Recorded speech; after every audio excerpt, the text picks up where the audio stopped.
Of my interview with Seafood John Kaufman, Wing Chun master in Hong Kong from Chu Shan Tin lineage. Now, I have to say that my first teacher very much instilled a lot of this stuff in me, but what was a stumbling block for me was that my teacher was very much into the idea of chi, and he talked about chi a lot, and it was me being a person of science and wants reasonable explanations, I had stumbled with that and struggled. So at times in my Wing Chun, I would be able to use this effect of being very heavy and very relaxed, but not necessarily have a full understanding of what I was doing and why it was working. And to that degree, I could only have limited success with it.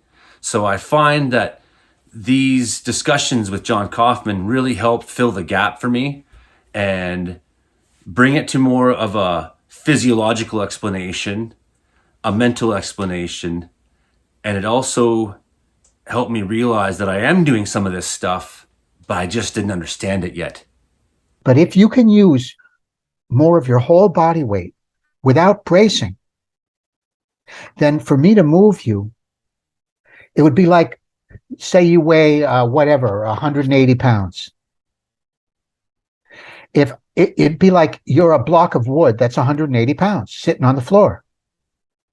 For me to move that block of wood, I'd have to generate a lot of force, right? I couldn't just do this and move that block of wood, could I?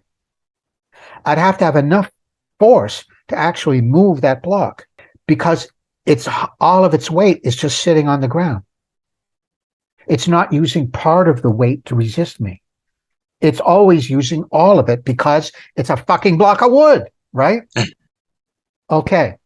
So if you're bracing off the ground, you're resisting my force, you're not using all of your weight. You're just using muscle strength that's created from the bracing activity. That's not using your weight.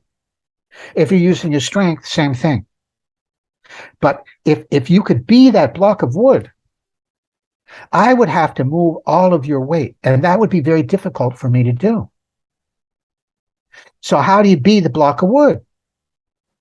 You can't use any strength. Hence, man's instruction to Chu Shan Tin, do your form and use no strength, no effort. So you must connect all parts of the body together to become one. And then you must move in that unified condition. Now that's easier said than done. And everybody in the martial art world talks about that. They use the same terminology. Unite your body, become one, move as one, okay? Relax. Everybody says to do that. But I don't meet people that are actually doing it. There are some people I know in my lineage that are doing it pretty well. Nobody's doing it as well as Chu Shan Tin did it. But it's a matter of degree like any other skill. Okay? And if what I'm training, if the skill I'm training is not that skill, but it's something different, whether it's bracing, whether it's muscle strength, whatever it is, I can get really good at that and I can use it to fight effectively with, yeah, no argument there. And if you use a different method than I am, but you're better at what you do than I am at what I do, you're going to win. No argument there. Okay. So little of life is actually conflict, right? So having a Wing Chun that does more for us than just make us capable of violence. Yeah, it's how to use. At the end of the day, it simply comes down to how are we using our bodies, and getting better at that. Because, like I said, you can't produce any force or power without using your body physically. So then the question becomes, okay, what method am I using? And you can't produce any force, I already said at the beginning, without external movement. There has to be movement. So you have to use your body to move to produce force. It's stating the obvious, but it's true. I mean, look, come on, man. I mean, people stand there and they're Yi Ji Kim Yang Ma, with the knees in and the toes pointing in. And they're told, some people are told, don't go back. Don't ever go backwards. Okay. Just go forwards. And they're confronted with a force, whether it's in Chi Sao or more realistic force. And they're trying to to issue their own power. And what are they moving in reality? They're moving their arm, right? You sit in that stance and you try to do a motion and have it be powerful. What are you moving? You're moving your arm. You're not moving all your body weight. You're not moving your body. Your body's just pigeon-toed, knees in, and then you're moving your arm. You think you're producing power because you have an alignment. You're not producing power, anything realistically meaningful. And how do I know this? Because in my lineage, we test it all the time against resistance. Yeah. Every single motion in every form is continually tested against serious resistance. So if I'm standing in front of you and you just, for example, you have a tonsil, I'm going to grab your wrist standing opposite you. And you want to do your tonsil motion, right? And I'm going to try my best to stop you from moving. When you practice with other people, do you do that? When you were taught Wing Chun, did they do that? Or did they just teach you where the elbow goes and how to make an alignment and then what's the proper motion through in the form? Or did you actually test it against resistance? I believe we did. I think Robert was a lot more down your line of reasoning and teachings than I have necessarily in the 20 years since have represented. Okay. Necessarily, right? And okay. So that's part of what is so appealing to me to hear more and more about this is it's like, it's something I'm not getting in the Wing Chun world that I want to know more about, right? And like I say, how to make the Silam Tao do more. And I'm at that point, like I say, where when things aren't right, I feel it. Okay, can I say this, please? I had a very good friend who taught Wing Chun for a long time and was more disciplined than I've ever been. He was a serious guy and good at what he did. And he used to tell me all the time, "Hey, John, my students and we did an hour Silam Tao last night." And we used to do that back in the day, back in the 70s. You'd light a big long stick of incense and it takes an hour to burn down. And it would take you an hour to go through the form once. Okay? An hour. So to do that, think about how slowly you'd have to move. You can hardly even see it moving. To take a whole hour to go through the form one time. Yeah. So he would say to me, "John, we did an hour Silam Tao last night." And he's a good friend of mine, so I don't say anything. I'm going, "Yeah, great." But I'm thinking to myself, so what? It doesn't matter how long you took to do the form. It matters how you're doing the form. More specifically, the level of tension in your body as you go through the form. So you could take an hour moving very slowly to go through the form. But if you're tense the whole time you're moving, you're just practicing moving under that condition of tension, muscle contraction. If you are relaxed, let's just use that word, released, relaxed, whatever. Sung, the traditional word for it is sung, okay? When you do the form, then you're training? What skill are you developing? The skill to move while you're under the condition of being more sung or open or relaxed or released. Okay? So it's not the fact alone that you took an hour to do the form. It's how you're doing the form that's important. So like when you talk about, you want your Silam Tao to teach you more. My response is simply, it's going to depend on how you're doing your Silam Tao. Okay, on what idea you're applying to your practice, whether it's Silam Tao or any other form or Chi Sao or anything else. It's what idea you have, what methodology you're applying to your practice. So the Chu Shan Tin idea or methodology, if you will, is to stand up straight,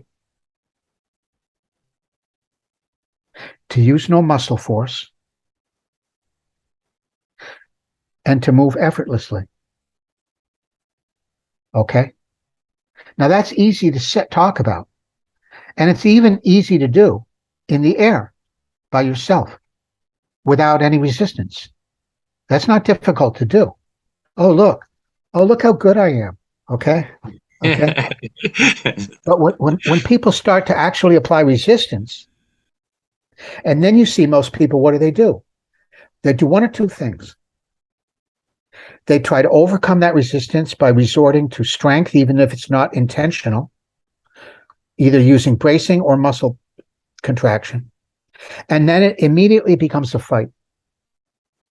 So they're no longer doing this. Now they're fighting. Not because they chose to, not because they want to, but because that's their reaction. Okay? Because their body hasn't learned a different way to handle the resistance. Okay? Or the other thing they do is what Chu Shantin called, you're running away from the problem. You must learn to solve the problem. So they run away from it by running hand, by leaving the position, by changing an angle or something. Yep. But no matter what method they use, it's running away, which you can make work against a lot of people because they're not really intent on attacking you. You're doing this cooperative training together. They're giving you some force, but that's not the same as somebody who really wants to take your head off. Okay. Well, and even when I spar with people, because there's no Wing Chun people around, I spar with friends and whatnot, and they're classic Western style. They're throwing more like that, right? So I'll find that my Wing Chun will work against that very easily because they've never seen it, first of all. Okay. If I adjust and come to the side, they don't have a built-in response for that. So basically what I'm saying is I don't know necessarily how good I always am trying it out against people who don't have the same approach back to me, right?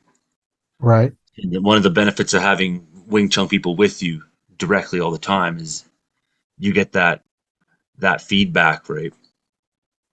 Well, yeah. So what I've been doing, right. what I've been doing has worked great for playing around, sparring, and the occasional fisticuffs that happen in country living.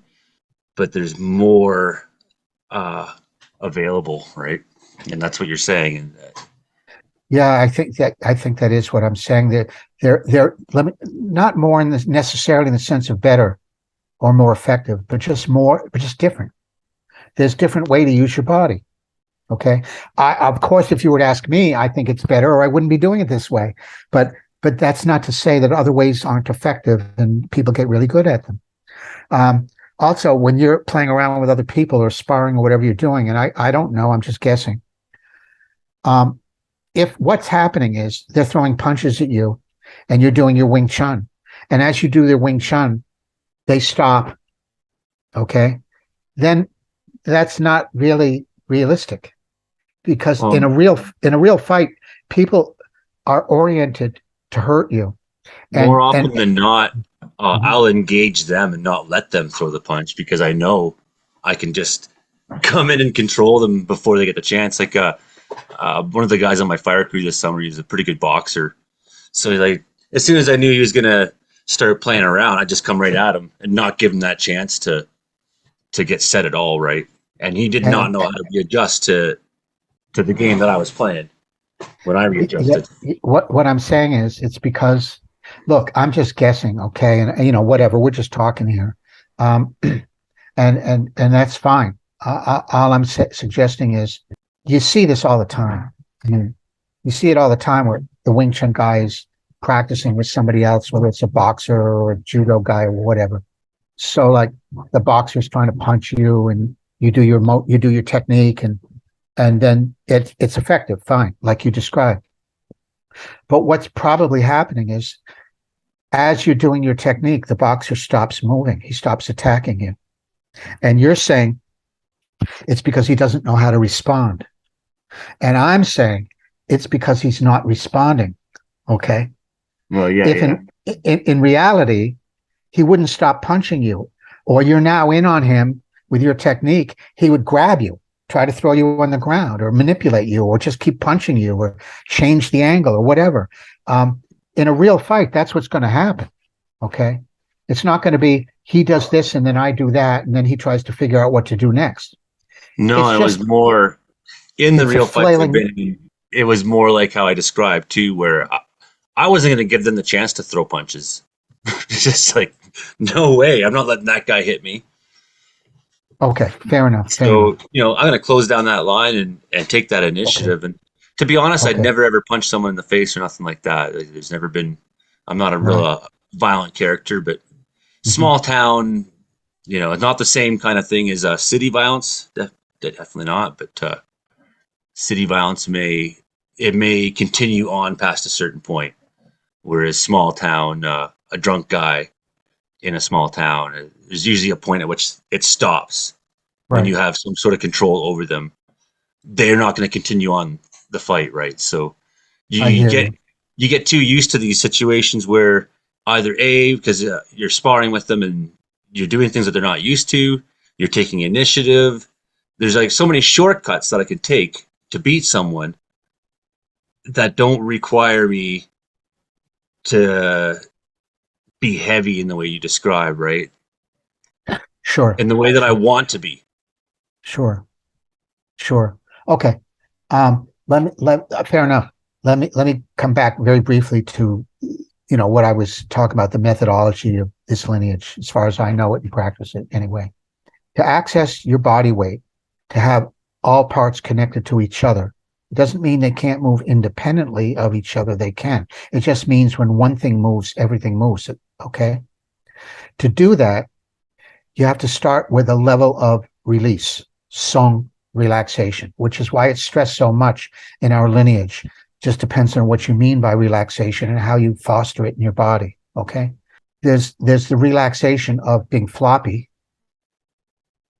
So that means you're going to collapse under pressure, like you alluded to a long time ago.